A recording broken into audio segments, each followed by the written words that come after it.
ఎన్టీఆర్ అభిమానులు, అభిమాన సంఘాల మధ్య ముదిరిన వివాదాన్ని పరిష్కరించడం కోసం నేరుగా జూనియరే రంగంలోకి దిగినట్లుగా తెలుస్తోంది. ఆ మేరకు స్పష్టమైన సందేశం అభిమానులకు పంపారు.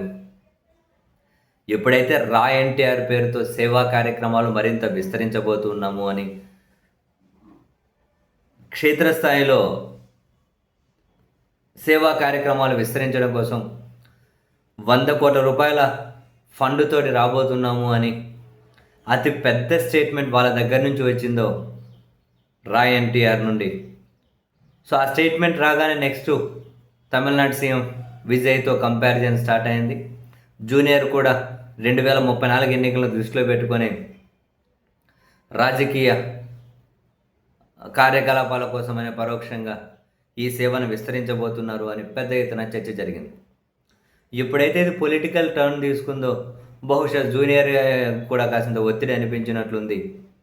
అందుకని చెప్పి వాళ్ళ పార్టీ కార్యాలయం స్పష్టంగా ప్రకటించింది, రా ఎన్టీఆర్తో మాకు సంబంధం లేదు అని. నిజం చెప్పాలి అంటే అది రా ఎన్టీఆర్ను హర్ట్ చేసే ప్రకటనే.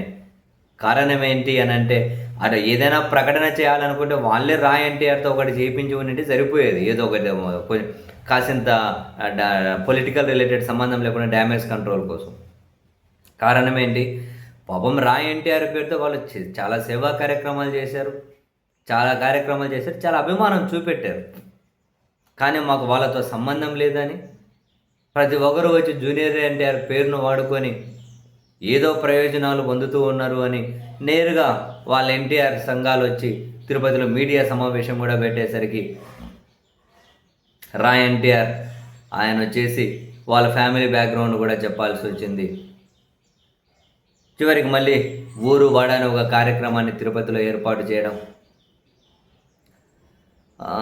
నెక్స్ట్ క్షేత్రస్థాయి వరకు వెళ్ళి సేవ చేస్తామని చెప్పి వాళ్ళు కూడా ప్రకటించారు, అక్కడికి వెనక్కి తగ్గకుండా.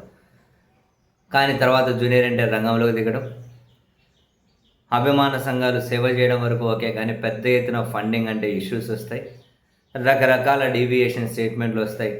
అటువంటి విషయంలో హీరో అనుమతి తీసుకొని చెయ్యాలి, అభిమానులు కాసింత సేవా కార్యక్రమాల్లో కూడా పరిమితి ఉండే విధంగా సంయమనం పాటించాలి అని చెప్పి స్పష్టమైన మెసేజ్ జూనియర్ ఎన్టీఆర్ నుంచి వచ్చేసరికి రా ఎన్టీఆర్ కూడా అఫీషియల్గా ఒక ప్రకటన చేయాల్సి వచ్చింది.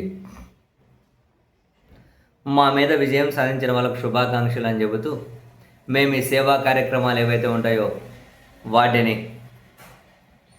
పర్మనెంట్గా ముగించేస్తూ ఉన్నాం, వాటి జోలికి పోము మేము ఇక అని ఖచ్చితంగా చేస్తామని ప్రకటించారు. ఆ మేరకు పోస్టర్లు కూడా రిలీజ్ చేశారు. కానీ జూనియర్ రంగంలోకి దిగడం, స్పష్టమైన మెసేజ్ ఇవ్వడం, రా ఎన్టీఆర్ కూడా సేవా కార్యక్రమం నుంచి తప్పుకుంటామని చెప్పి ప్రకటించడం, బహుశా వీళ్ళ అభిమాన సంఘాల మధ్య అయితే ఇది తాత్కాలికంగా కాసింత విరామంలాగే ఉంది. బహుశా రాబోయే రోజులు అందరినీ ఏకతాటిపైకి తీసుకొని వచ్చేసి సేవా కార్యక్రమాలు ఏమైనా భవిష్యత్తులో విస్తరిస్తారా, లేదు ఇదేమైనా ఎన్టీఆర్ అభిమాన సంఘాల మధ్య